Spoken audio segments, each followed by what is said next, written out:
Southern California, good afternoon, and welcome to another edition of the SoCal Supreme Sports Show. Today we have ourselves a jam-packed show as we have a lot to get into in the world of Southern California sports, such as the Lakers and the Clippers. They have reached the All-Star break.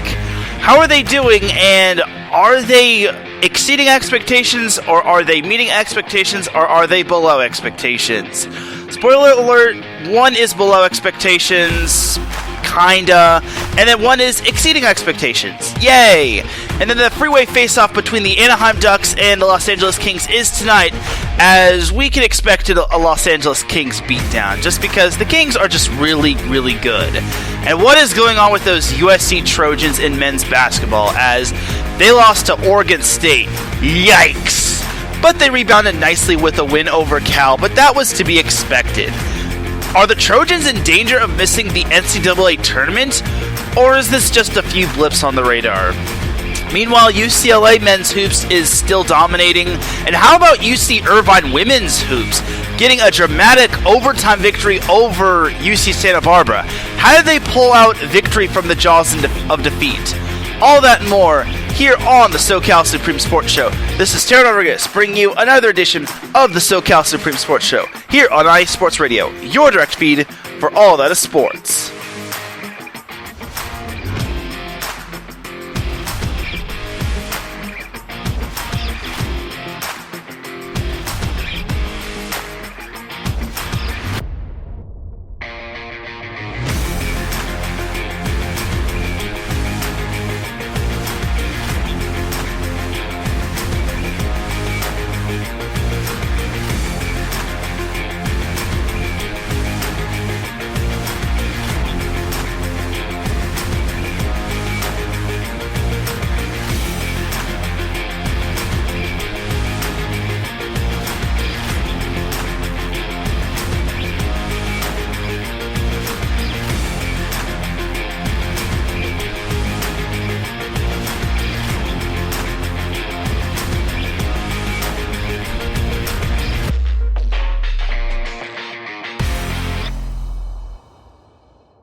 And welcome one, welcome all to another edition of the SoCal Supreme Sports Show. Thank you all for joining me on this beautiful Monday afternoon, Monday evening, Monday morning, Monday wherever you are listening from. Either way, you have made your way into episode 124 of the SoCal Supreme Sports Show. And without any further delay, let us begin. But first and foremost, the SoCal Supreme Sports Show would not be live without IE Sports Radio providing the platform to be going live on. IE Sports Radio can be found on several different social media platforms such as Twitter, Instagram, and on TikTok at IE Sports Radio. You can follow them on Facebook for those that still have Facebook and for those that still use Facebook by just typing in the word IE, then Sports, then Radio in the search bar, and then once you click the IE Sports Radio icon, just follow them and then like them, and then poof, you'll be getting your IE Sports Radio fix. And then that's it. And then we have a website, www.iesportsradio.com. And once you go there, you'll see a Patreon link at the top. And once you click it, you'll start out at $5 a month once you start donating. This will get you a shout from all of our amazing shows. And higher tiers include IE Sports Radio merchandise, access to IESRU, the podcasting university, and higher tiers include IE Sports Radio merchandise as well, and a chance to be featured on a segment of our flagship show, The Defining Moment with the one and only Larry B. Because for the past 8 years and counting, IE Sports Radio has been bringing you amazing content ranging from interviewing legendary athletes, other authorized media personnel, and building tailor-made shows dedicated to all major sports days around the country. All the while, we've been continued to be by the fans and for the fans. With your help, we are ready to take the next biggest step. Thank you to everyone for all of your support and for making IE Sports Radio your direct feed for all that sports. Shout out to our Patreon supporters, Bay Area Raised Apparel, Key to the Gate, Marcus Losgreat, and a donor that wishes to remain anonymous. And with all that said and done, let us begin. So we're going to start off with some college basketball. So we'll start off with the Pac-12. So last week,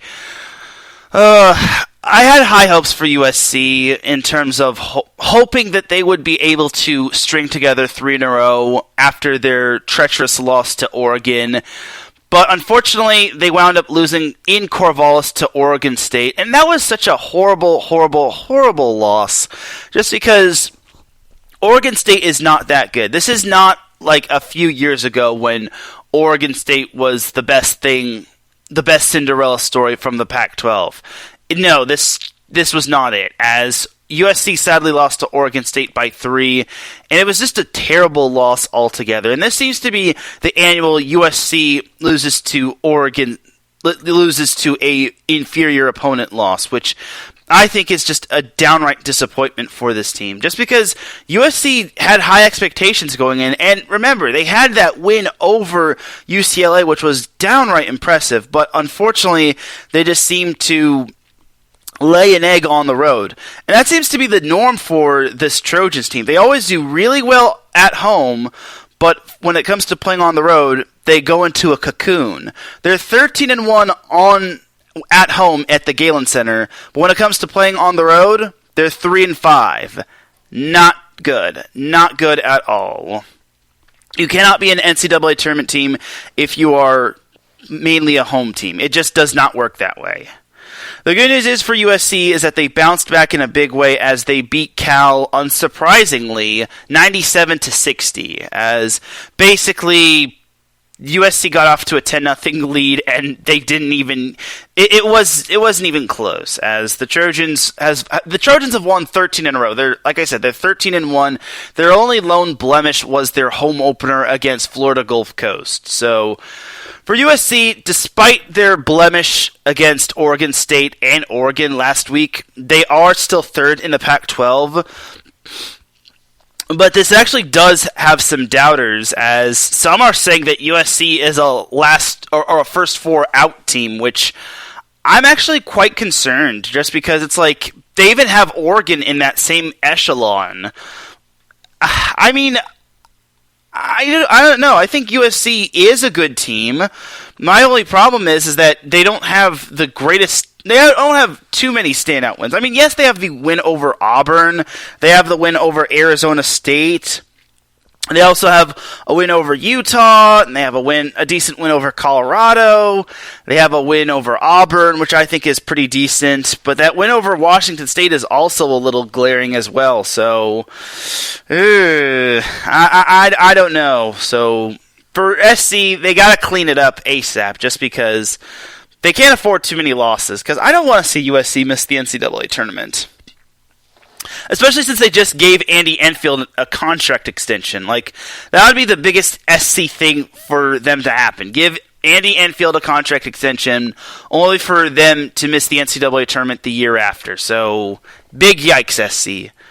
So, for the Trojans, they are back in action on Saturday against Stanford. There's no way they should lose to Stanford. Like, last week I said that they should be on a 3-game winning streak when they play Oregon State, Cal, and Stanford, just because those are the 3 worst teams in the Pac-12. And unfortunately, they did not fulfill that contract against Oregon State, so now they're just going to have to salvage 2 wins over the NorCal schools. Just please defend the Galen Center, USC. Please do that. I mean, your last 2 games are going to be an uphill climb when you play Arizona and Arizona State, so we'll see what happens for USC. I mean, if they beat Arizona, that just bolsters their chances of making the NCAA tournament better, but that Oregon State loss does not do them any favors, and not being a road team also does not do them any favors, and losing to Oregon by 18 on the road also does not do them any favors, so we'll see what happens with those men of Troy going forward. I just think that's the most USC thing to happen to them, unfortunately. As for UCLA, they kind of got a little help from Stanford last week as well. The same day USC lost to Oregon State was the same day that Arizona lost to Stanford 88-79, which helps UCLA out. So yeah, you're probably thinking, well, what does Arizona losing have to do with UCLA? Well, it helps out UCLA a ton, just because that helps boost UCLA's getting the number 1 seed in the Pac-12 tournament, as UCLA is now 1.5 games ahead of the Wildcats in the Pac-12 tournament, which is good.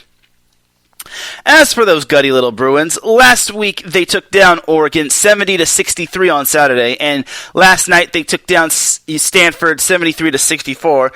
Now, their win over Stanford was a little interesting if you ask me. They did not play well in the first half. They were down 31-27, but then they flipped the switch in the second half, and they kicked it into overdrive, and they wound up turning the corner and outscoring the Cardinal 46-33, and they wound up winning 73-64, which I think is a good thing.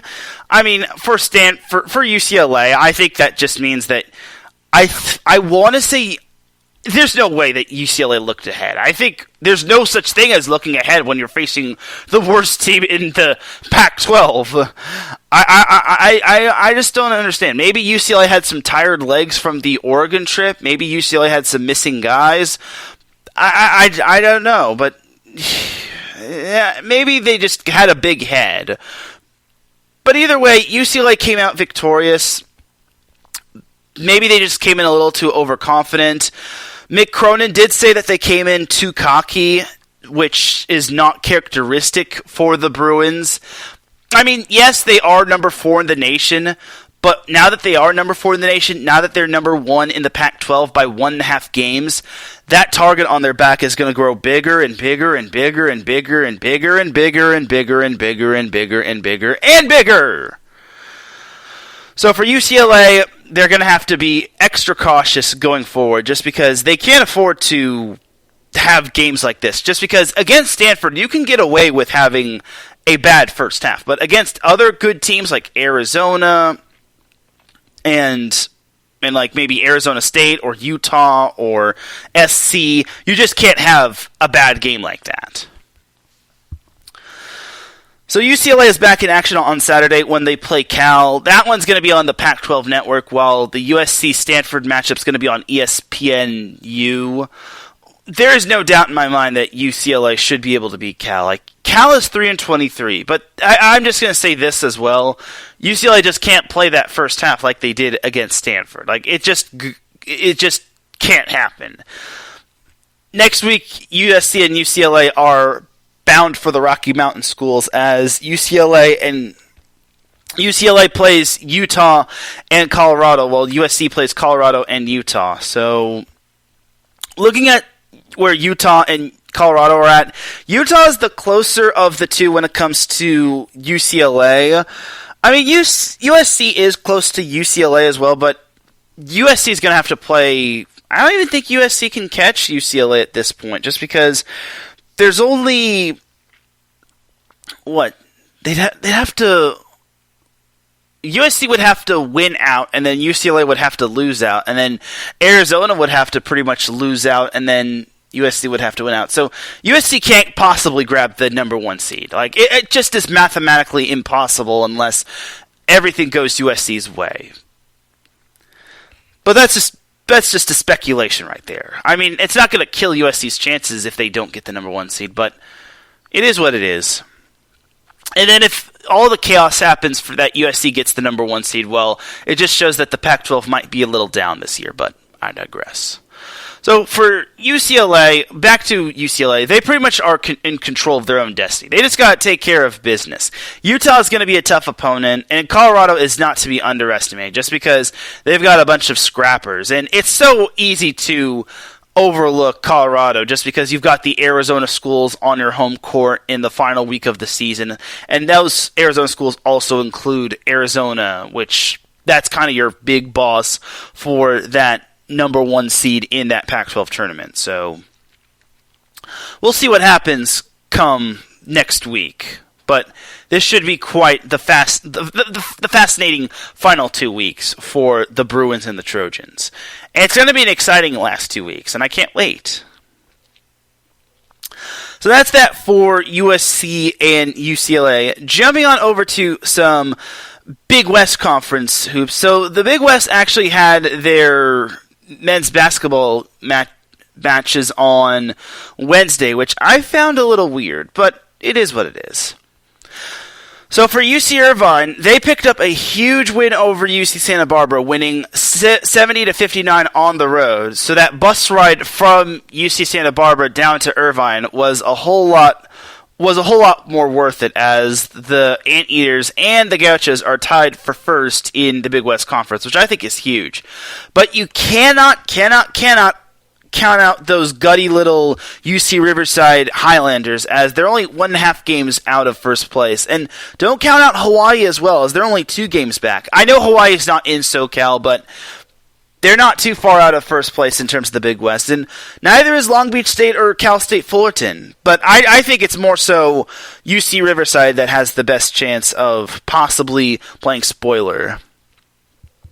Larry B in the chat room, thank you for popping in, my brother. He says, let's go, Teran. He also says, California Baptist or CBU softball and basketball won on Wednesday night. Yes, I'll be getting into that basketball win fairly soon. I appreciate you bringing that up. But I'm going to be bringing up the Big West Conference just because it's next in my chronological order. But anyway, UC Irvine getting that win over UC Santa Barbara was crucial. If they don't win that game, they're now 2 games behind those little Gauchos, and more importantly, they could fall further behind UC Riverside, just because Riverside also beat Irvine earlier in the season, which was not good news for Irvine. So the fact that Russell Turner's squad is now within striking distance of the Gauchos is great news for the Anteaters, just because they have 6 matches remaining. They've got a match Saturday at home against Davis. Then Monday, they're on the road against Cal Poly. Thursday, they are at home against UC San Diego. Next Saturday, they are at Hawaii. And then the 2 matches in March, they're at UC Riverside, which is huge. And then they close out the regular season at home against Bakersfield, which is crucial. And then for UC Santa Barbara, they have 6 matches as well. This Saturday, they have a huge match against UC Riverside at UC Riverside. That is huge right there. That could basically make or break the chances of either of those teams finishing first in the Big West Conference. And then they've got Fullerton at home, which Fullerton is still in the hunt for first place. Long Beach State is still in the hunt. They head down to Santa Barbara. And then they've got UC San Diego. They have to head down to UC San Diego. That's a long trip. And then the final 2 matchups of the Gauchos regular season are at UC Davis. And then they welcome Hawaii on the 4th of March. So it's going to be quite the interesting final 6 games for both the Anteaters and the Gauchos, which I think should be quite interesting. Speaking of UC Riverside, the Highlanders were able to pull off a solid win over Long Beach State, beating them 88-76 on Wednesday. They were led by Flynn Cameron, who had 24 points, which was nice. And he also chipped in 5 assists as well, and that keeps Riverside still alive in the Big West Conference regular season championship hunt. As, like I said, Saturday they've got a big-time matchup against UC Santa Barbara. Now, unlike the Gauchos and the Anteaters, they actually have 5 conference matches remaining as of this recording, as Monday they head down to Northridge to take on CSUN. Thursday they're at Hawaii. Then they have their last 2 matches in March, as they've got UC Riverside, and then their last match of the regular season is at Cal Poly, which should be quite interesting right there. Alright, so that should do it for the Big West Conference. Now let's jump on into Larry B's CBU Lancers, as the men's basketball team just stomped all over Seattle 84-63. Whew! They laid the beat down all over Seattle. And the crazy part about CBU is that they didn't even have a player cross 15, or they didn't have a player have more than 15 points, which I think is crazy right there. They had 4 players cross double digits, and they had 6 players have 8 or more points, which I think is nice. It's always nice to have that balance. And then to skewer more statistics even more, they had 8 players with 7 or more points. So it's always good to have that nice little balance right there. So good job to CBU. Looking at CBU in the standings, they have seen better days in the WAC, which unfortunately it's looking like they're not going to catch up. They're not going to win the WAC regular season conference, unfortunately. But they still have the tournament, and that's all that matters. But hey, they're 7-7 in the WAC, and they've got some momentum, and unfortunately, they had a little forfeit. New Mexico had a little forfeit just because I'll get into that a little bit later. And they played Western Baptist, if I'm not mistaken, or West Coast Baptist, if I'm not mistaken, on their homecoming night.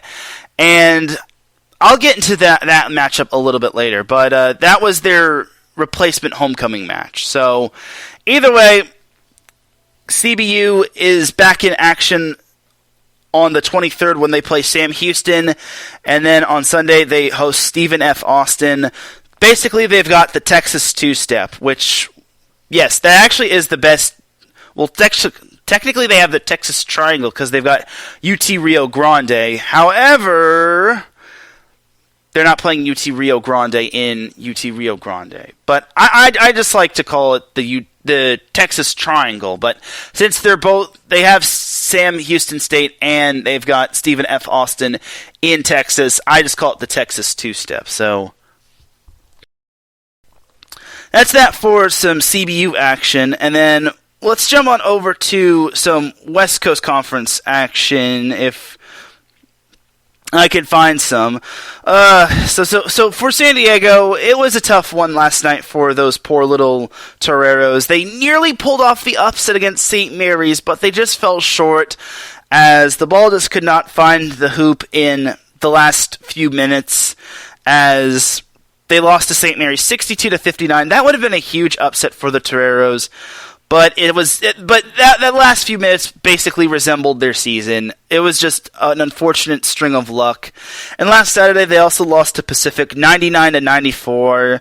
So it's a 3-game losing streak for those poor little Toreros as they've lost to the NorCal schools. Yuck. Oh boy. And what's worse is that the Toreros are now second to last in the conference as the last place team is Pepperdine, which lost to San Francisco 88-80, which is heartbreaking. As this Saturday, Pepperdine has Gonzaga, and I guess I should also mention that San Diego has Gonzaga at Gonzaga next Thursday on ESPN2, which big yikes right there. San Diego has to play on national TV against the number 13 team in the nation. That's quite brutal right there. Oh my god. And then for LMU, let's just say this rematch against Gonzaga kind of was a little bit forgettable as they got routed by Gonzaga 108-65. Remember how LMU managed to snap Gonzaga's however many games Gonzaga had won at home winning streak? Well, let's just say Gonzaga got mad and they beat them by 43. Ouch. And then also last Saturday, LMU lost a heartbreaker to Santa Clara 71-69.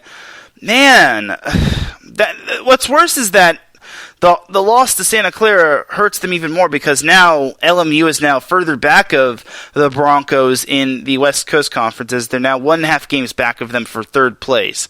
Not that truly matters just because LMU isn't really going ultimately anywhere.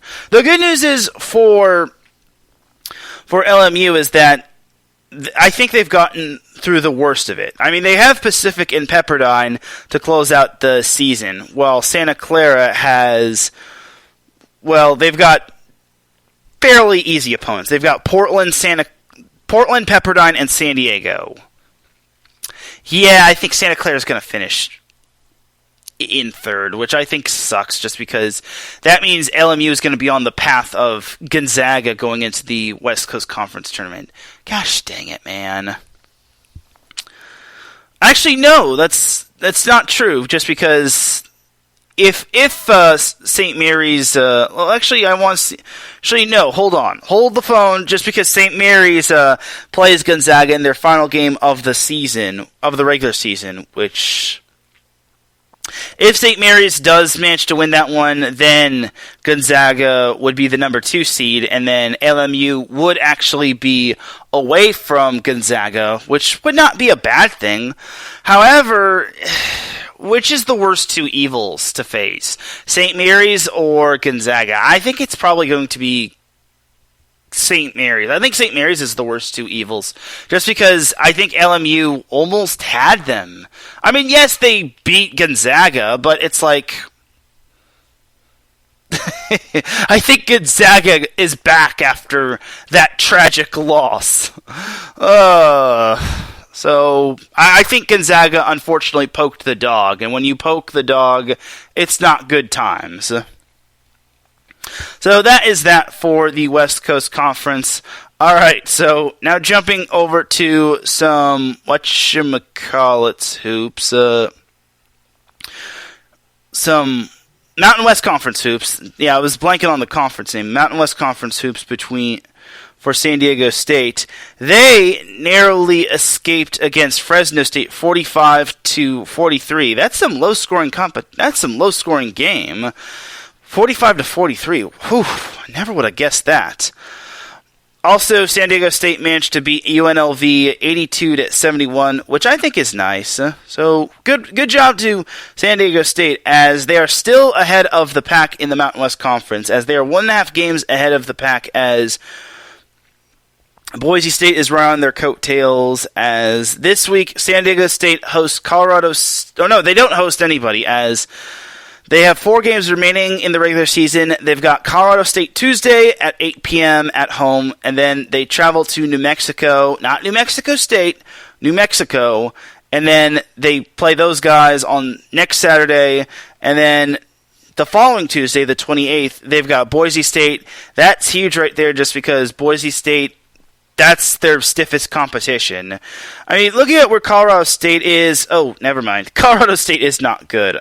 They are not good. And then New Mexico... They've actually seen better days since they were the last team that was undefeated. Like, New Mexico... I mean, they're not bad, but they're certainly not great. And then Wyoming... yeah. So for San Diego State... They actually control their destiny in terms of being the number 1 seed. Like, the only team they gotta really watch out for is Boise State. And they have all this time off going into the Colorado State game. And I know it will be a little difficult just because they have New Mexico and Boise State, and those are some pretty solid contenders right there. Like, those are 2 teams that I think can give San Diego State fits, just because those 2 are really good, and it shows in their records. And the Boise State game could be for the number 1 seed. But for right now, San Diego State's focus has to be on Colorado State, and then they can focus on New Mexico, then they can focus on Boise State, then they can focus on Wyoming. Only then will we see the Aztecs emerge victorious. Alright, that's that for some NCAA men's hoops. Jumping on over to the women's side of things. So USC women's hoops is finally ranked. Yes, we are finally seeing USC women's hoops ranked. After all this time, we finally see the women of Troy ranked. I am so happy to see them ranked. This is so amazing. They've had such a fantastic year for the most part, and the fact that they have cracked the top 25 is astounding. So good job to the women of Troy, as they are number 25 in the top 25. I know it's not that much, but hey, it's something. So last week, USC defeated the Oregon Schools, which is more than I could say for the men's basketball team.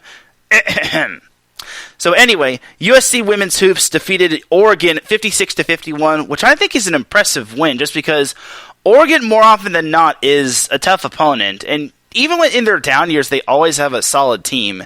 And then last Sunday, USC defeated Oregon State in overtime, 60-56. So more often than not, it looks like USC is going down to the wire with a good amount of these teams. But it's looking like USC is pulling out a good portion of these close wins, which I think is cool. So anyway, USC has a very tall task at hand, as tonight USC heads down to Palo Alto to take on Stanford, as, that's going to be very tough, as they're playing this one in Maples Pavilion, which I have qualms with that just because, well, the men's volleyball team is playing tonight against Pepperdine, which that means that matchup is being moved into the small gym. So, thanks, women's basketball. Anyway, we're not talking volleyball here. All right, so for USC and Stanford, if you all remember, USC was able to win the first matchup. It's going to be tough for the women of Troy to win this matchup, just because, well, for starters, USC does not have the luxury of playing at Galen Center this go-around, just because, well, Galen Center has kind of been their little safe haven. They are 13-2 at Galen Center, as opposed to being on the road, where they are 6-3. There is hope for USC, but I wouldn't get my hopes up in terms of beating Stanford.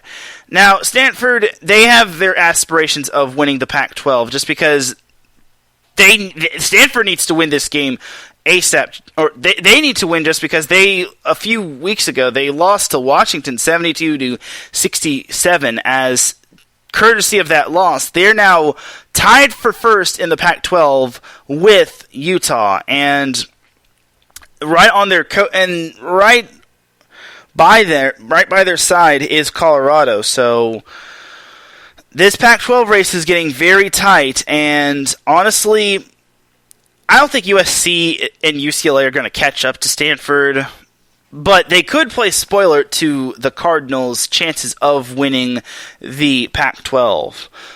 But it's going to be a very tall task at hand, just because Stanford is so good. But we'll see what happens. A win this weekend for USC would give them their 20th win, which would be oh so awesome. And if they were to beat Stanford again, it would just be another feather in their cap. And it would also mean that they would beat Stanford for a second time. And that would pretty much solidify their chances of making the NCAA tournament, just because they have so many pretty decent wins. Like, I wouldn't say pretty decent wins, but they've got some good wins under their belt. Like they beat Stanford the first go around. They beat Colorado. They beat Oregon, which at the time, earlier in the time, Oregon was a very good team. They were ranked at one point. So overall for SC, another win over Stanford would pretty much stamp them into the tournament, in my opinion. And then also, I guess I should make note of this other matchup right here. USC plays Cal on Sunday. Only one more weekend following this weekend, as USC plays the Washington schools next week at Galen Center, which should be a big week for them, just because that could help them in terms of benefiting them in terms of making the NCAA tournament. Beating Washington would also be a big benefit, just because that was the team that beat Stanford. And if I'm not mistaken, I want to say USC beat Washington the first go-around in overtime. So now that USC has to play Washington at their place, we shall see if the women of Troy can take down the Huskies again. But we'll see what happens. And then as for UCLA, they also have Cal and Stanford. They've got Cal tonight, and then they've got Stanford on Monday. That's interesting. So we've got a Monday matinee in Maples Pavilion, which should be quite the matchup right there. And I think it's going to be quite the barn burner. UCLA is most likely not going to win the Pac-12 championship, but again, they could play spoiler, and maybe, just maybe, they can inch the... Actually, no, I can't say that, just because they would need Colorado to lose out, they would need Utah to lose out, and they would need Stanford to lose out. All of which I don't see happening, just because logic and luck. But we'll see what happens going forward. So that is that for the Pac-12 women's hoops in terms of USC and UCLA. So just like the men's hoops action, the Big West also had their women's hoops action on Wednesday. Now, this was quite the fascinating matchup right here. And I was seeing this matchup late, and I was like, oh my goodness. I saw UC Irvine and UC Santa Barbara late, and I did not think that this matchup was going to turn out how I thought it would turn out. So this actually took place in the final minute, and actually take it to the final 35 seconds. UC Santa Barbara was up 56-51. One of their players just made a layup, and I'm thinking, okay, well, Santa Barbara's got this in the bag, and I think for Santa Barbara, they're going to keep their first place hopes alive, and they're going to put a major dent in Irvine's chances of finishing first. Irvine had other plans, so they went to the foul line. They made the first free throw. They missed the second. Now, I don't know if they intentionally missed the second one on purpose just to get the offensive rebound and to get a basket made or another chance at some more points, but they got the rebound. They eventually got fouled, and then they made 2 free throws, and then eventually they got the steal, they forced the turnover, and then they eventually got the ball, called timeout with about 19 seconds left. They missed the layup, they got their offensive rebound, they got the shot blocked, then the ball went out of bounds, last touch by Santa Barbara, their ball with 11 seconds left, and then one of their players, Amelia Scharf, made a jump shot with about 6 seconds left, or 8 seconds left, and it was tied at 56 apiece. Keep in mind that Santa Barbara was 35 seconds away from winning this matchup and putting a major dent in Irvine's chances of finishing first in the Big West Conference regular season. Eventually, Santa Barbara was unable to get the game-winning jumper, and the game went into overtime. And in overtime, UC Irvine just blew Santa Barbara out of the water. The final score was a complete wash, as Irvine wound up winning 74-60 in overtime. That must have been like a record of biggest margin of win in overtime. Like, if Irvine was favored to win and there was like a bad beat, then my God, that must have been the biggest bad beat ever. But, oh well.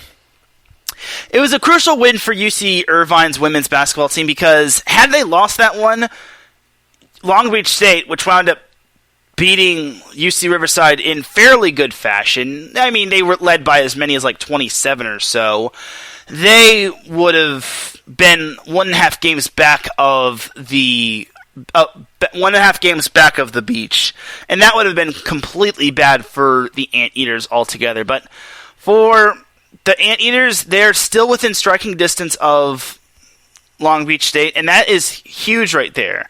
And I have to give it to UC Irvine. I thought it was game over for them, but they were able to grind it out, and they were able to pull out the win. So Irvine returns to action on Saturday with a match at Davis.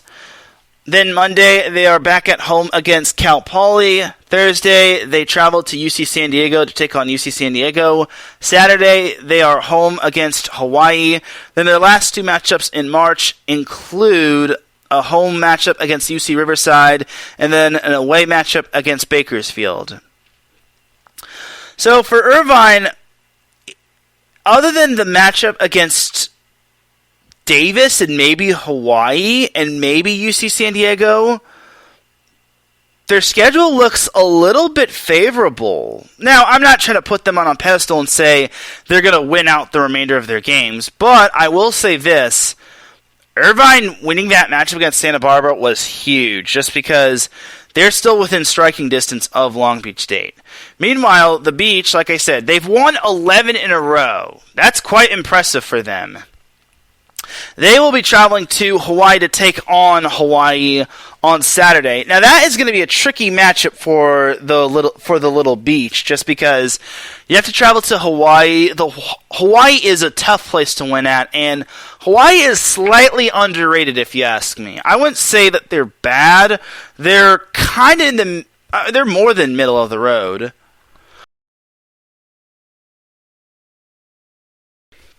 Sorry about that. But Hawaii is more than middle of the road. I wouldn't say they're still in the hunt for the Big West Conference title, and a lot would need to go Hawaii's way to win the Big West Conference championship. But for Hawaii, they're not to be underestimated. I think Hawaii, surprisingly, Hawaii is only 4-8 at home. So this kind of takes back my little statement on what I said about Hawaii being a tough place to win at. But I would not underestimate Hawaii, just because Long Beach State, they jumped out to such a huge lead against UC Riverside, and then they eased up on the gas quite a bit, especially in that fourth quarter. But we'll see what happens when it comes to the beach. I think Long Beach State does have a lot of upside. If they can get past that match, the one thing that Long Beach State cannot do is that they cannot look ahead to the matchup against UC Santa Barbara. If they look ahead to UC Santa Barbara, this team is all but screwed for their matchup against Hawaii. They just can't. It would be a recipe for disaster for the beach, and that would be the worst way to see an 11-game winning streak snapped. But we'll see what happens when it comes to the beach versus Hawaii. I think Hawaii is a formidable opponent. I mean, being tied for third in the Big West Conference is not bad by any means. But for Hawaii, this could be a possible preview of facing Long Beach State in the Big West Conference tournament. But we'll see what happens.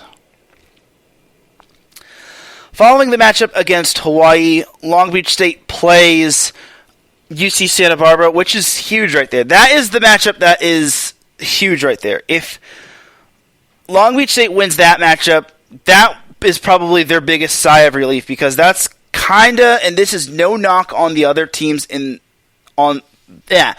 is no knock on the remainder of the Big West Conference teams.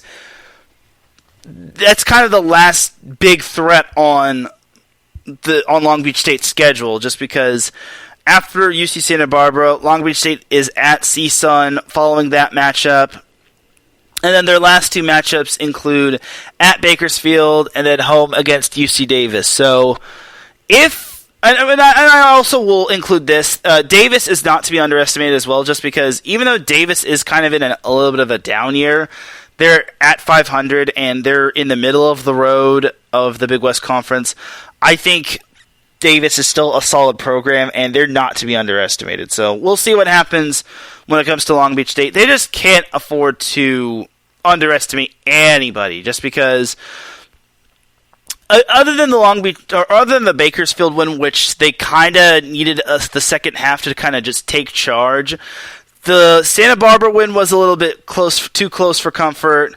The Irvine win was pretty close. The Fullerton win was kind of close. The Davis win was a blowout on Long Beach State's part, and then the Cal Poly win was too close for comfort.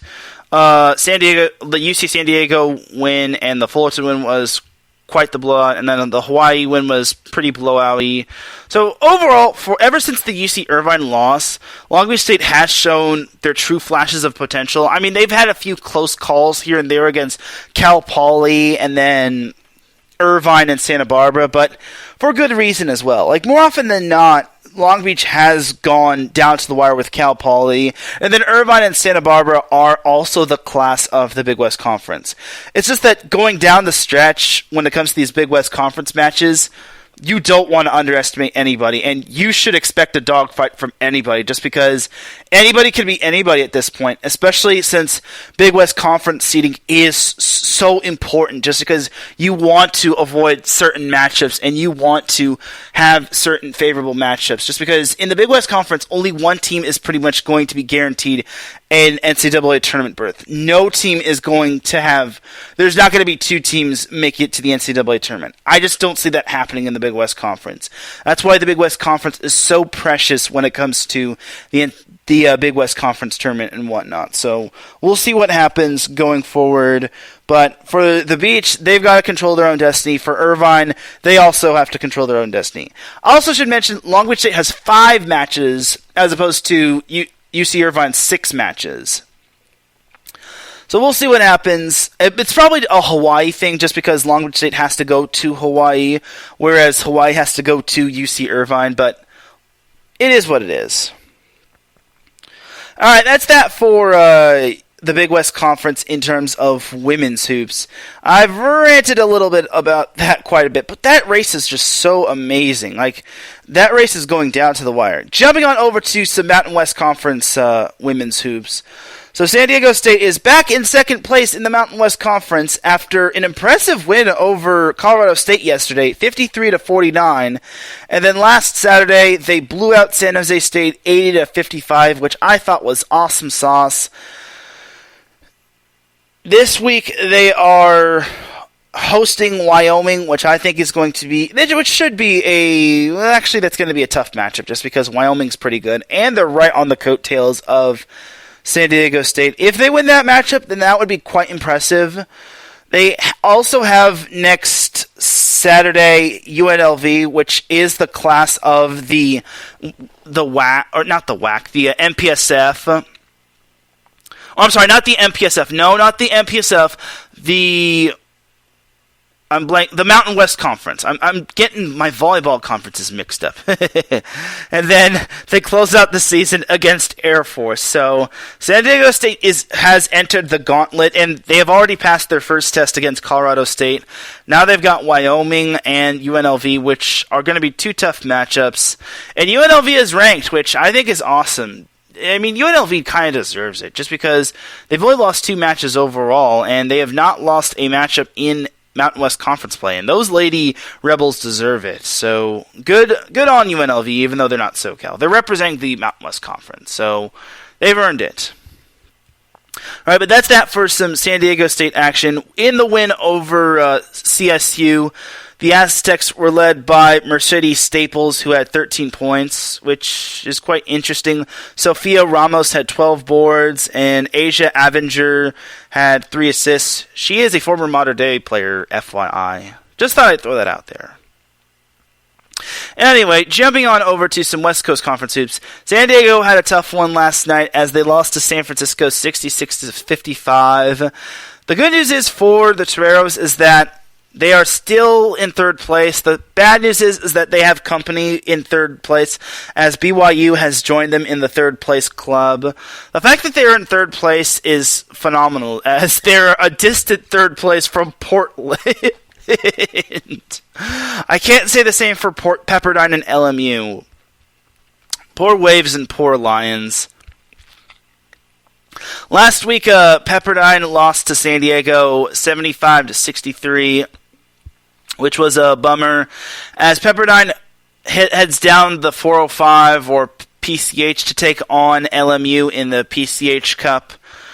As for LMU, they lost to BYU last Saturday, 67-42, which was big oof right there.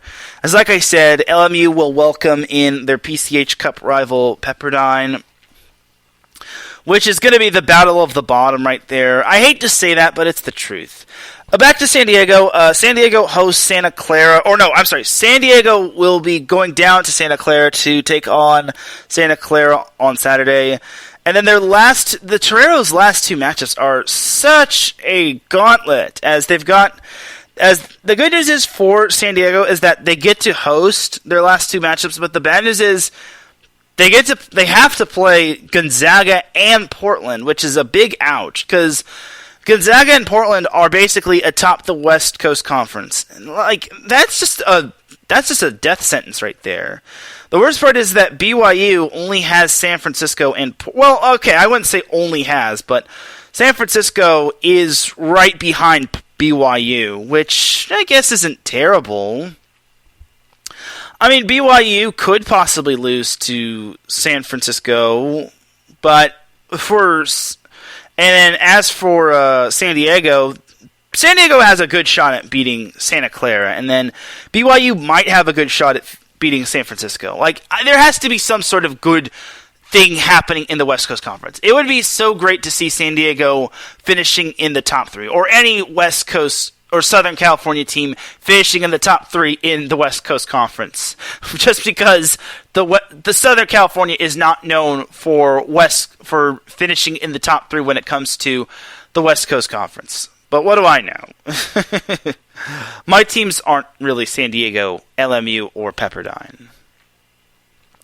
But I do hope that San Diego does manage to finish in the top 3 in the West Coast Conference. I think San Diego does have the favorable schedule to do so, just because BYU does have the tougher schedule. They've got San Francisco, and then Portland, then Gonzaga, whereas San Diego has Santa Clara, Gonzaga, then Portland. So we'll see what happens going forward. So that's that for the West Coast Conference. And then closing... Excuse me a second. Sorry. And then closing out the women's college hoops action in terms of SoCal is the West Coast Conference as those little lady Lancers, or not lady Lancers, the Lancers of CBU, they managed to clobber Utah Valley 90-52, which was, oh my goodness, that was big time right there. As Trinity San Antonio finished with 20 points, Leslie Finau had 10 boards, and Philippa Barros had 7 boards, or 7 assists. So CBU Women's Hoops has 3 matches to go as they play New Mexico State on Saturday. Then they've got Utah Tech the Saturday after that. And then Tuesday, they close out on the road against Southern Utah. In terms of the WAC standings, they are 2.5 games behind Southern Utah. Realistically, they could, hence the word could, possibly finish first in the WAC, but it's like they need everything to go their way. They need to finish first, they need Stephen F. Austin to pretty much lose out, and they need Southern Utah to finish, or to lose out. So, I don't see that happening. But, at least CBU Women's Hoops is doing some good things. They have won 3 in a row as they've beaten Utah Valley, Tarleton, and Abilene Christian. They beat Tarleton last Saturday in double overtime, 89-84. Woo, Nelly. So that's good stuff right there. So that's that for the NCAA women's side of things. And that's that for college hoops altogether. So let's jump on over to the NBA, and then we will take ourselves a little breaky break. So last night, let's jump on over to the Clippers. So the Clippers look pretty solid as they beat the Phoenix Suns 116-107, and they also beat the Golden State Warriors 134-124. Unfortunately, Friday night was just not the night for the Clippers as they lost to the Milwaukee Buckaroos 119-106. But it's all good. The Bucks are a very good team, and they're probably one of the hotter teams as of late, as those Bucks are just that good. And they've won 12 in a row, so no shame of losing to that team, as they've entered the All-Star break, and the Clippers have earned it. They're currently 4th in the Western Conference, as I think they're exceeding expectations. I thought the Clippers would kind of be in the border of like 6th through play-in range, but they're 4th, and I am quite impressed. As long as they keep Kawhi healthy, as long as they keep Paul George healthy, as long as they keep everybody healthy, the Clippers could pose a threat. We'll see what happens. Now, as for those new-look Lakers, so the Lakers, they're looking solid. So on Wednesday, they beat the New Orleans Pelicans 120-102. Probably their first blowout in what seems like forever, as it only took possibly getting, a lot of new guys to getting this type of blowout, as Anthony Davis led the way with 28 points.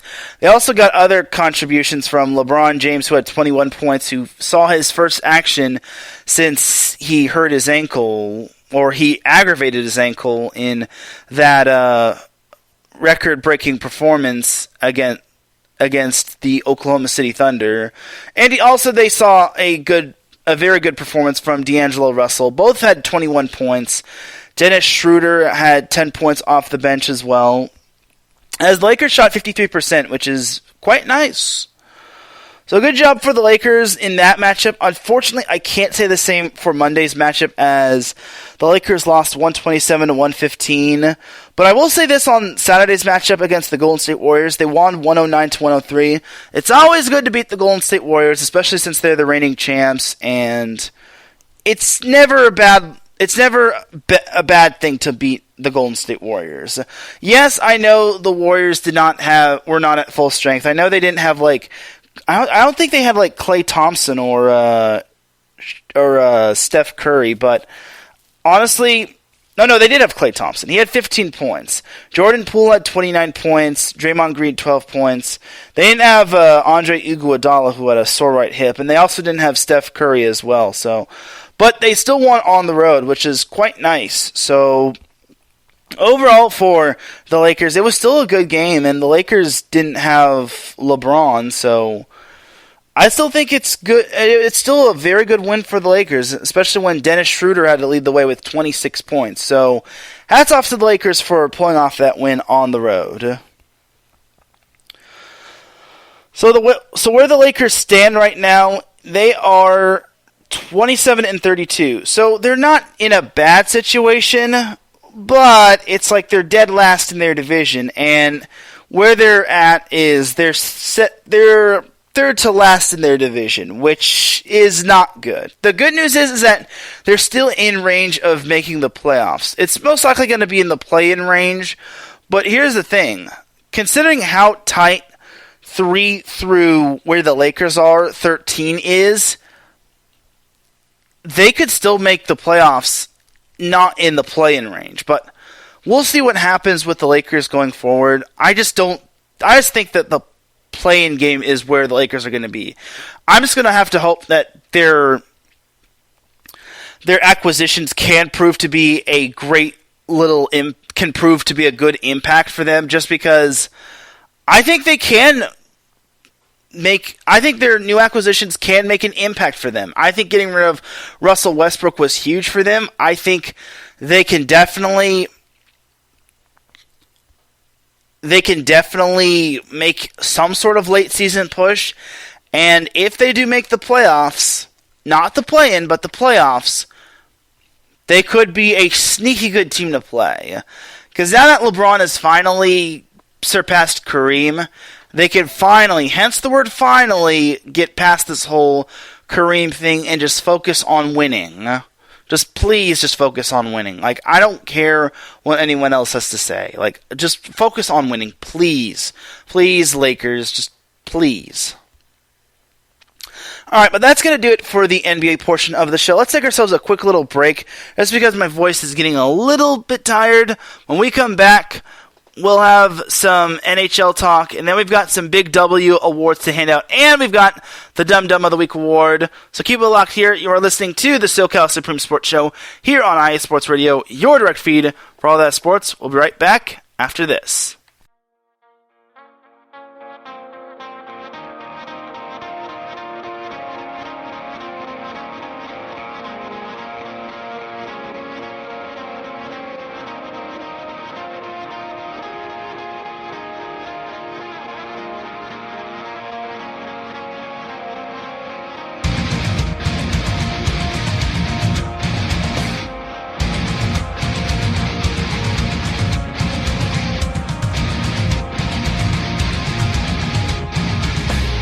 Hey sports fans, do you like wine? Well, we've got the show for you. This is Let's Wine About Sports, a show where we talk about wine and sports simultaneously. From the classic Cabernet Sauvignon all the way down to the grapes that you've never even heard of before. Oh yeah, we cover it all. And we'll talk about a little bit of sports as well. Football, hockey, collegiate, women's sports, it doesn't matter. We're going to talk about it all, and we're going to whine about it all. So join me Monday at 8 p.m. on IU Sports Radio, your direct feed for all that is sports.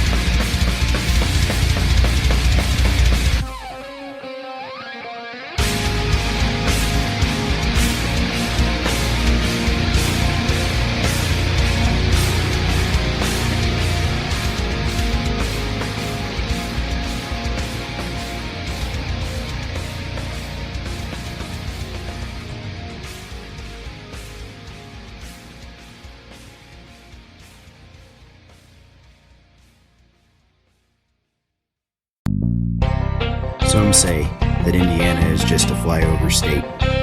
Flatlands and cornfields, barns and country roads. What if I told you Indiana is the crossroads of America? What if I told you in all other states, basketball is just basketball? In Indiana, basketball is life. Crowded high school basketball gyms on a Friday night, and every barn with a basketball rim and a frayed, worn-out net. If you're interested in the heartbeat of America, and if you're interested in sports, if you have Hoosier running through your veins, the Crossroads Pod with Aaron X is made for you. Powered by IE Sports Radio, your direct feed for all that is sports. Each and every week, the Crossroad Pod covers all of Indiana sports. The pride of the horseshoe of the Indianapolis Colts. The blue-collar, bold swagger of the Indiana Pacers. The relentless pursuit of the sixth banner for the Indiana Hoosiers. The swing of the hammer of the Purdue Boilermakers. The swoop of the Cardinals of Ball State. The summoning of the echoes of the Notre Dame Fighting Irish. The growl of the Bulldogs of Butler. The intensity of an Indiana fever. The chop of the Indianapolis Indians. At the Crossroads Pod, if it is Indiana, we got you covered. More than cornfields, more than country back roads. The Crossroads of America. Join me, Aaron X, every week. It's nothing but net.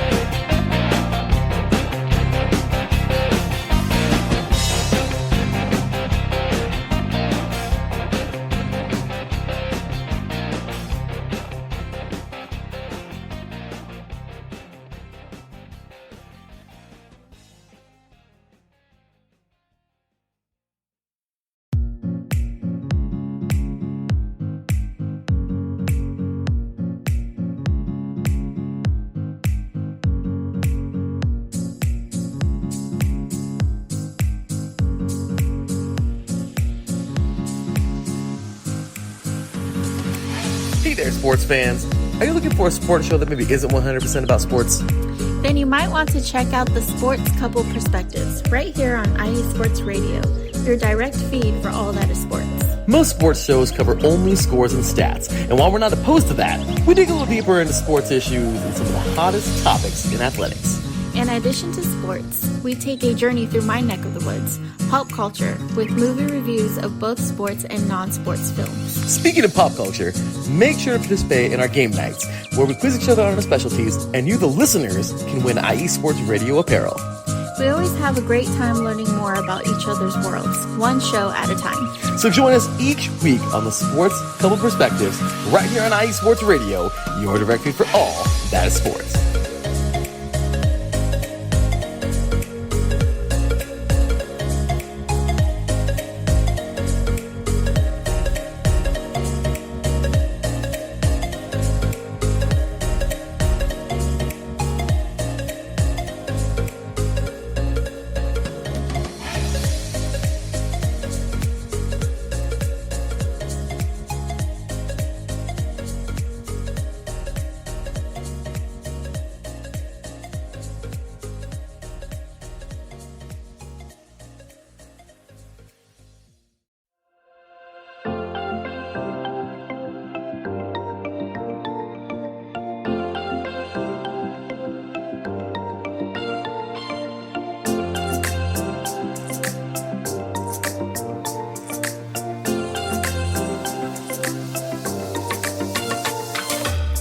Are you a fan of Buffalo sports?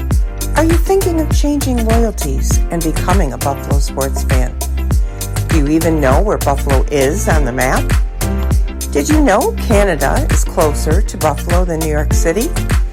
Welcome to the Buffalo Huddle, every Tuesday night at 7 p.m. Eastern Standard Time and 4 p.m. Pacific Coast Time on IE Sports Radio, your direct feed for all that is sports. I'm your host, Patty Bax. This is a podcast designed for you, the passionate sports fan. I know you love your sports. Who doesn't? I cover Buffalo sports and so much more by bringing in the human elements. I call it Buffalo Sports with a Twist. Join me as we take a journey into the world of Buffalo sports. I guarantee you'll fall in love with Buffalo just like I did. Each week we start with an inspiration, question of the day, a Buffalo fun fact, and our weekly challenge to you, the listener. Come huddle up with me. Every Tuesday at 7 p.m. Eastern Standard Time and 4 p.m. Pacific Coast Time for the Buffalo Huddle with Patty Bax on IE Sports Radio, your direct feed for all that is sports. As we say in Buffalo, go Bills!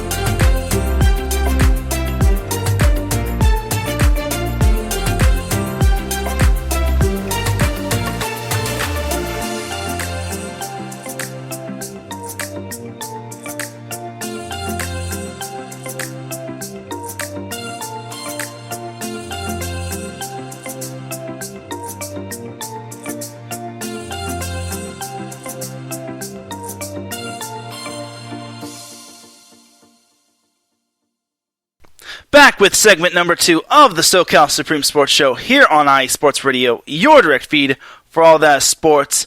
Honestly, definitely check out the Buffalo Huddle and all of our amazing shows, such as the Sports Couples Perspective with Larry B and Cecilia B, which is sure to come on later tonight. Also check out the Crossroads Pod with Aaron X, and also check out Let's Whine About DMV Sports with Mike Pat, which I think is slated to be on next week, which is supposed to be on next Friday. Regardless, I'll check out all of our amazing shows. But with all that said and done, let's get on into this second half of this SoCal Supreme Sports Show. So, we don't have much to get into, but next week does start the MLS, which is awesome, as LAFC and LA Galaxy take on one another in El Tráfico, which is actually quite the most interesting way to kick off the MLS season. El Tráfico, which that's probably the best way to start the MLS season, just because the two played one another in the MLS playoffs, as LAFC will look to defend their MLS Cup. So I look forward to it, and I hope it does not end in a tie. Please don't end in a tie. I want to see a W. So, anyway, there's also some NBA news. Yes, National Volleyball Association news involving Southern California, but you're not going to get it because I don't talk about volleyball on the SoCal Supreme Sports Show. I talk about it on Set Point. You have to wait for it on Monday, or you got to follow Set Point on Twitter at @set_point_IE. Anyway, jumping on over to the NHL. So the Ducks and the Kings play one another tonight at the Honda Center in the Freeway Faceoff. It's sure to be a barn burner just because both of these teams hate one another, and it's rivalry game. You have to throw out the records. You thought I was being serious. It's not going to be a barn burner. We all know the Kings are just going to dominate the Ducks.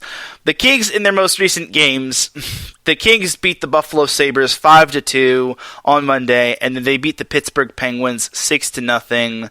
So we all know it's pretty much going to be the Kings just barreling the Ducks tonight. So Ducks fans expect a long game when it comes to this matchup. So, sorry to Ducks fans, but it's kind of the truth.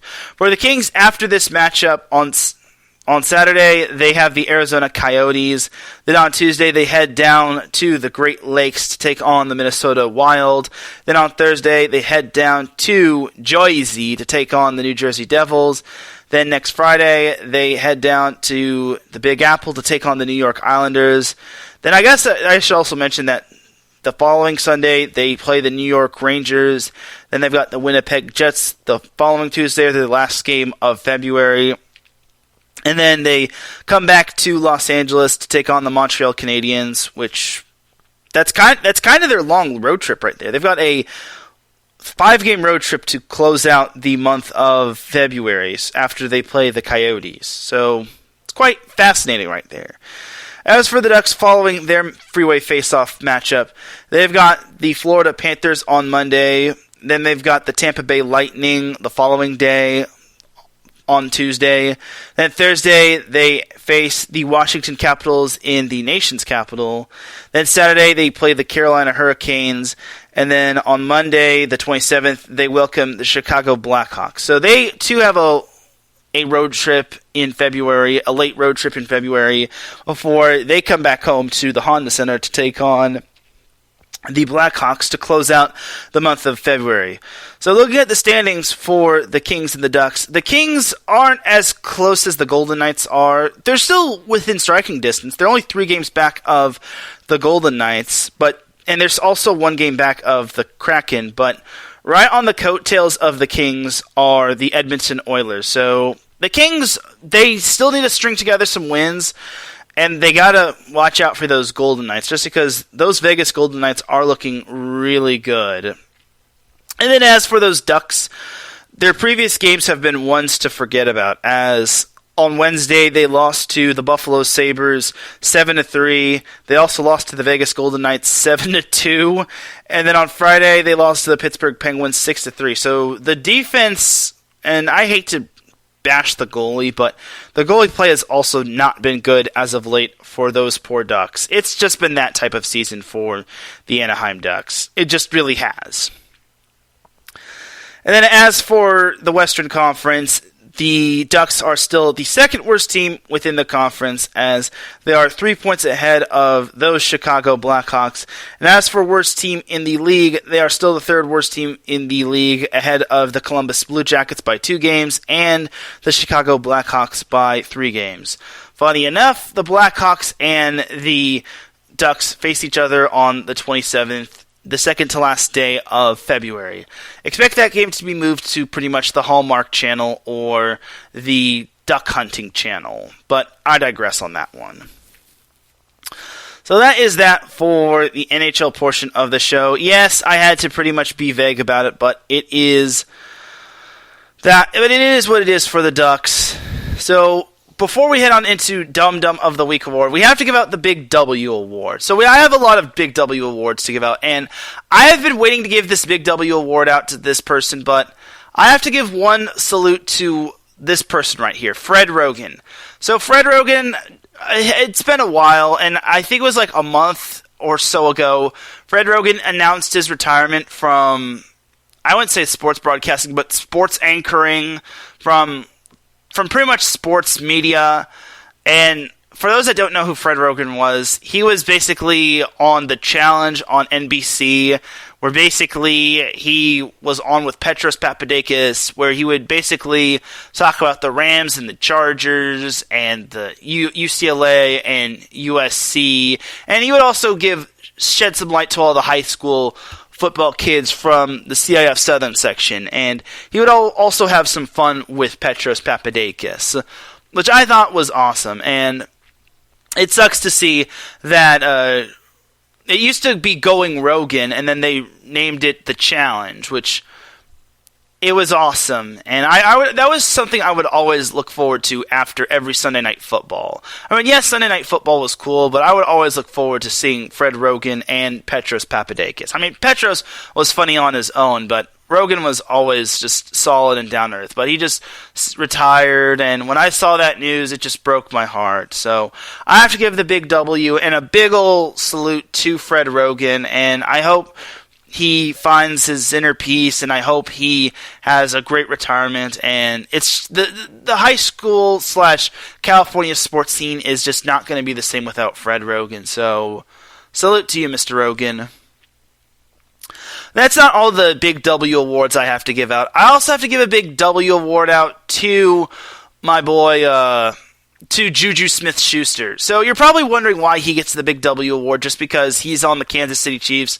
So on Sunday, the Kansas City Chiefs won the Super Bowl, and Juju Smith-Schuster was on the Kansas City Chiefs, and he made some good plays. And all of Juju Smith-Schuster's life, he never won a championship. He had come close to winning championships, except not really. He had been on some pretty good teams, like Long Beach Poly back in his high school days. He also was on USC in terms of college football. He eventually was drafted by the Pittsburgh Steelers. He didn't really get a chance to showcase his talent in the playoffs. And then eventually he found his way onto the Kansas City Chiefs, and Eventually, he wound up winning that Super Bowl. But one thing I loved about Juju Smith-Schuster, he was always humble. He was humble in his high school days. He could have easily chosen to transfer from Long Beach Poly to Mater Dei or St. John Bosco, but he chose to stay with Long Beach Poly to become a homegrown talent. He also could have transferred from USC to like a true contender like Alabama or Clemson or I don't know who was a true contender at the time. LSU, I guess. Either way, Juju Smith-Schuster has been humble his entire life, and the dude basically has been waiting for this moment, and he got his ring. Cale Henderson, thank you for popping in the chat room. He says Juju got his ring, and he had finally been patient for basically waiting for this moment, and he finally got his ring. He finally got his chance to win a championship, and he finally got it. So I have to be happy for him. Yes, he's on the Chiefs, and as a Chargers fan, I have to seethe a little, but honestly, I can't be overly mad just because Juju's been waiting for this moment. So he gets the Big W award. And I also have to give the Big W award to my teammate Adam Karnick. So on Monday when I was doing Set Point, apparently there was some choppiness happening when I was having my interview with the Penn State men's volleyball coach, Mark Pavlik, and then Adam Karnick caught some of it. And if he did not catch some of it, I was going to have a choppy interview with my interview with Mark Pavlik. So I eventually modified my settings and switched my mic settings, and eventually I was able to have a much more clear interview. So I gotta give the Big W award to Adam Karnick, just because if he doesn't catch that mistake, then my interview with Mark Pavlik is not as clear as day. And then I also have to give one more Big W award out to another one of my IE Sports Radio colleagues, Zach Puplis. So last night, Zach is the host of our Detroit sports show, Detroit/Michigan sports show, Lions, Tigers, Pistons, and Wings. Oh my. I had to do it like that.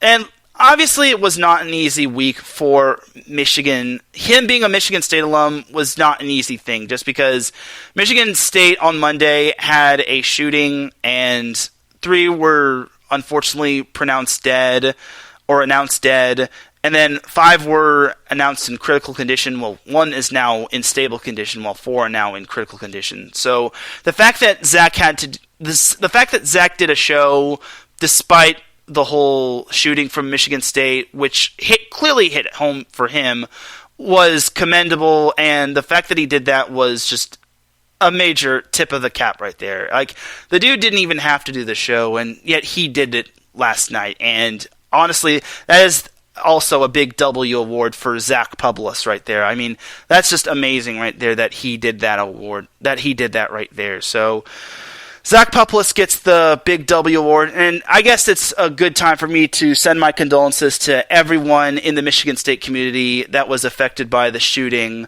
So my condolences to those affected by the Michigan State community that was affected by the shooting, and to the families of the ones that passed away from the Michigan State shooting. May they rest in everlasting peace, and may God be with their families in this time of grievance.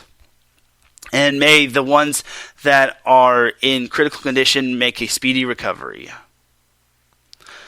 So that is that right there for the Big W Awards. Now we have to get on into the Dum Dum of the Week Award. So the Dum Dum of the Week Award is an award I like to give out to someone that does something stupid, or an organization that does something stupid. And no one is safe from this award. It can be anyone, anything, anytime, any place.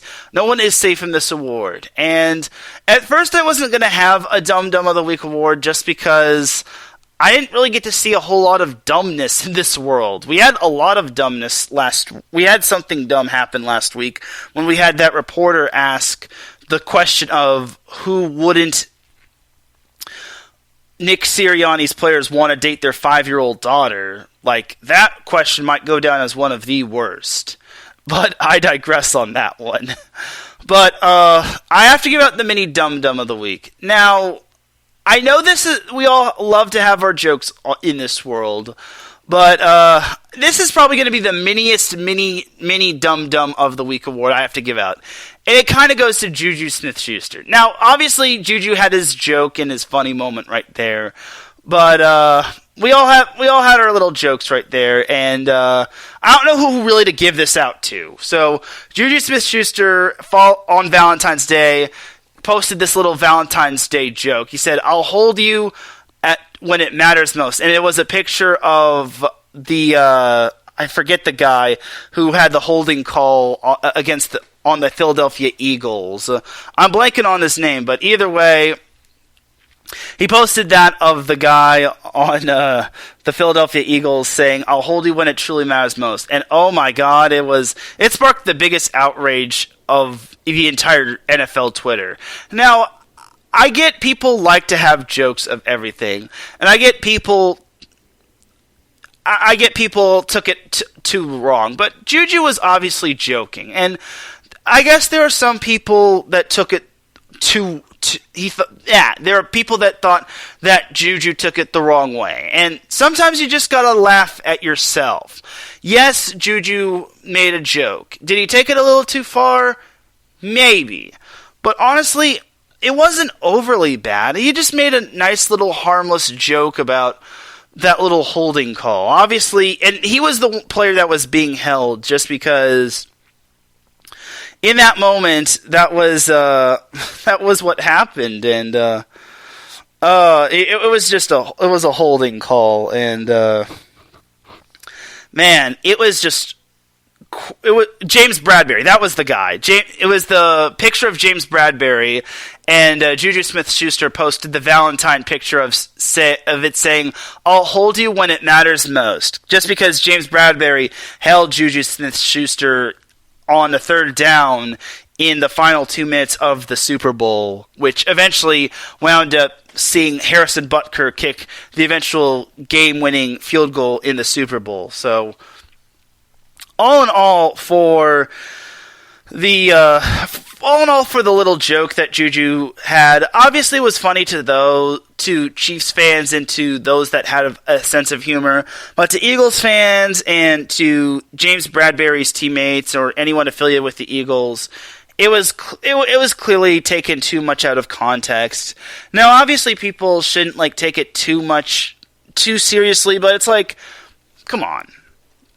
Let's not get too angry at Juju. Juju was just having fun, and Juju was just cracking a joke with everybody. Let's all have ourselves a true laugh. Now, I don't know who to give the mini dum-dum of the week to. I don't know if I should give it to Juju, I don't know if I should give it to the people that overreacted. I don't know if I should give it to everyone that's just bashing Juju, but overall, I think we should all just take a chill pill and just give it to people that are just overreacting or that just need to take a chill pill with Juju. I just didn't react to it. I was like, oh, okay. I just sat back, relaxed, and was like, okay. That's a thing right there. And I just moved on with my life. I have no dog in this fight. And I was like, all right. Okay. It's Valentine's Day. We all got to show each other the love. I'm just saying. So instead of giving a mini dum-dum of the week, I'm just going to give everybody a mini chill pill on just saying Twitter is all about jokes and all that. And sometimes we all just got to laugh at ourselves, like Charles Barkley once said. This kind of reminds me of the whole JaVale McGee joking thing where Shaq put him on Shaqtin' a Fool practically every single week, and then eventually the whole Shaqtin' a Fool thing got taken too far out of context because Shaq basically went too far with JaVale McGee on Twitter because of a Twitter beef and whatnot. But I digress on that. Either way, Twitter is not all fun. Twitter is not real life, as my brother once said. So, to those that are on Twitter, sometimes you just gotta learn to take a chill pill. I'll just leave it at that. Okay. Now to get on into the actual dum-dum of the week. Okay, so I do not know. So at first, when I found out what this word meant, I did not know what this word truly meant. But I found out this word was not a good word. So when it comes to teams, well, actually, I want to read this this little comment that my boy Kale left. He said, the Steelers underperformed, and the Steelers underperformed with the rosters they had all those years with Juju and AB. Crazy it took this long. I agree. So this little definition means is something I did not know what this meant. Humiliating and sometimes dangerous initiation rituals, especially as imposing on college students seeking memberships to a fraternity or a sorority. So this, however, is the definition of what we call hazing. So you're probably wondering, well, Teran, what does hazing have to do with being a dum-dum? Well, unfortunately, someone decided to be a complete dum-dum because, well, for starters, it's a big fat no-no. Hazing is a big fat no-no just because when it comes to like initiation in terms of whatchamacallit, in terms of like hazing, it's a no-no. Like, sometimes hazing can be taken way too far, and there are some allegations that could be planted on the coach, it could be planted on the players, and sometimes hazing can go as far as to a player getting hurt. So, unfortunately, this program decided to have hazing within their program. And this just so happens to be in a college men's basketball program in New Mexico State. So, I'm just going to say this. New Mexico State's men's basketball team are freaking dum-dums. So, they unfortunately were caught in the act when it came to having hazing. So, they actually released a statement last week. I think it was last Thursday. It said, New Mexico State University is suspending operations for the men's basketball program until further notice. NMSU personnel were recently informed of new allegations separate from the events that took place in Albuquerque late last year involving potential violations of university policy. While those allegations are being investigated, the men's basketball coaching staff has been placed on paid administrative leave.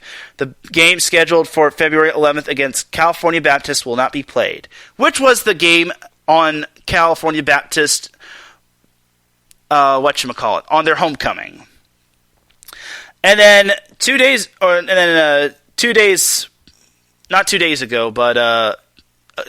back of this recording, their coach, Dan Arvizu, said this. Earlier today, I made the decision to terminate men's basketball coach Greg Hayar. So I think that's the chancellor. So the men's basketball coach, Greg Hayar, is the head coach, and he got terminated. Director of Athletics, Mario Mosia, informed him of my decision this afternoon. This comes from after learning of hazing allegations involving student athletes of our men's basketball team. As I've stated previously, hazing has no place on our campus, and those found responsible will be held accountable for their actions. I am committed to the safety and well-being of our members of our campus community, as well as the integrity of our university.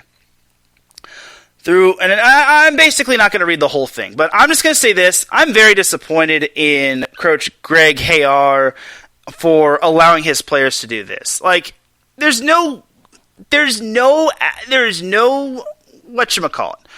There's no place for hazing on any sort of campus. Why? Why would anyone want to encourage hazing on any campus? Like, please. Like, first of all, why would kids want to haze to begin with? Second of all, just what benefit does it take? What are the benefits of hazing? I just don't get it. I don't get why people want to haze. Like, it just doesn't make any sense. So I'm glad the chancellor stepped up and terminated the contract of the coach, just because it all starts at the top with the coach. And if the coach is not doing anything and they're not doing anything about it, it falls on them because they're basically sweeping this under the rug.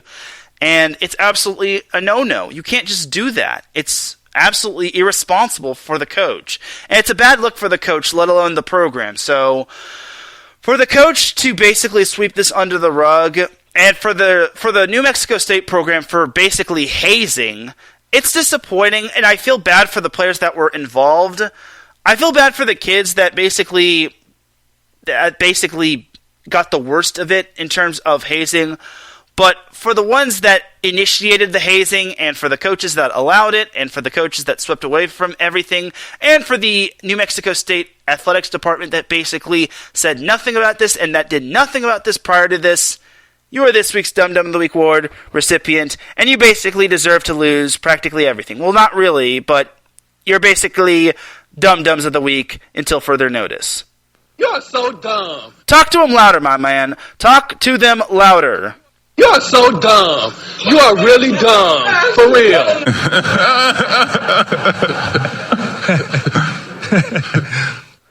And that, my friends, is all she wrote. You play stupid games, you win stupid prizes.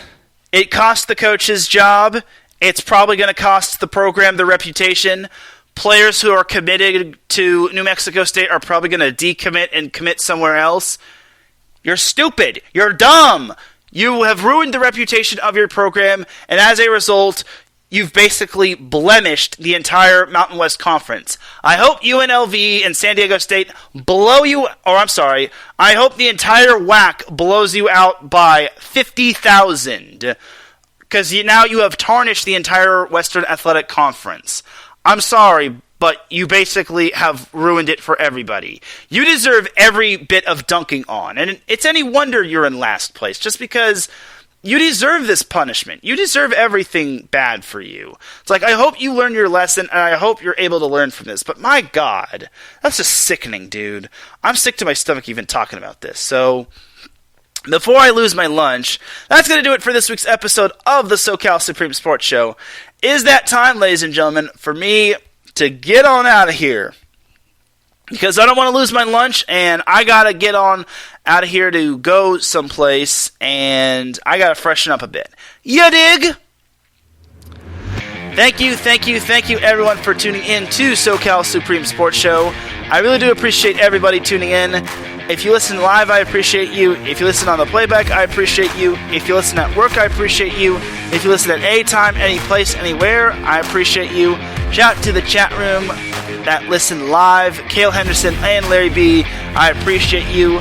This Saturday, I will be at Long Beach State for the Long Beach State NJIT men's volleyball match. Most likely, if anything changes, I will let you all know via the Set Point account, but I'm sure I will be there regardless. Also, be on the lookout for Monday's episode of Set Point. I will have Elisa DeGale High School boys volleyball coach and Las Vegas Ramblers men's volleyball coach Miguel Monterola as a guest. Be on the lookout for that. Cale, I know you're listening. Definitely keep on the lookout for that Las Vegas Ramblers head coach. For everyone here at iSports Radio, this is Teran Rodriguez signing off. Have yourself an amazing weekend. Enjoy the volleyball, or enjoy the SoCal sports action. I guess enjoy the volleyball action as well. Enjoy everything that is SoCal sports. Enjoy everything that is life. Don't be a dum-dum. Be safe. Be happy. Enjoy life. I will see you all Monday for Set Point, along with my guest Miguel Monterola. But until then, enjoy Carolina Cast that will be coming on in about 2 hours or so. Enjoy the Sports Couple Perspective, which will be coming on in about 3 hours or so. And definitely check out all of iSports Radio's shows and buy some iSports Radio apparel. Definitely do so. Until then, I'll see you all on the other side. Enjoy the weekend, and remember, SoCal is for SoCal. Peace!